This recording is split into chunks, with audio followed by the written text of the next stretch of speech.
সকাল কিংবা দুপুর অথবা রাত মসুর ডালের পাতলা ভর্তা দিয়ে ভাত খেয়ে এসে জানাবেন কেমন। আসসালামু আলাইকুম সবাইকে। আজকে আমি মসুর ডালের পাতলা ভর্তা দিয়ে ভাত খাবো এবং পরিবারের সকলকে খাওয়াবো। ভর্তাটা করতে এত ইজি কি বলবো, জাস্ট দেখতে থাকেন। মসুর ডালগুলোকে আমি প্রথমেই পরিষ্কার করে ধুয়ে নিলাম, তারপরে একটু বেশি পরিমাণে পানি দিয়ে ডালটাকে সিদ্ধ করে নেব যেন ডালটা তরল হয়, ঠিক এই রকম, অনেকটা চটপটির মতো মনে করতে পারেন।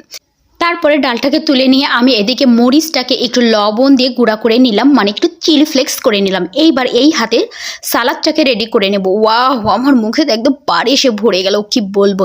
তারপরে তো ভর্তা করতে চলে আসলাম। প্রথমে আমি মরিচটা গুঁড়ো করে নিয়েছিলাম, সেটা দিলাম, মোটা মোটা করে একটু পেঁয়াজ দিলাম এবং স্বাদ মতো লবণ। এইবার দিব সরিষার তেল, তারপরে একটা চামচ দিয়ে জাস্ট খালি একটু ঘাটানাটা করে নিলে ব্যাস আমার ভর্তা রেডি। এবার লাগবে শুধু গরম ভাত আর ওই যে সালাদটা রেডি করেছি না সেইটা, পারফেক্ট লবণ, ওয়াও।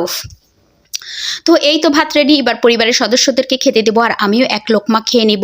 তো যাই হোক বন্ধুরা, আপনারা সবাই ভালো থাকবেন। এত অসাধারণ ভর্তা দিয়ে ভাত খেতে থাকি। আপনাদের সকলকে বাই, আল্লাহ হাফেজ।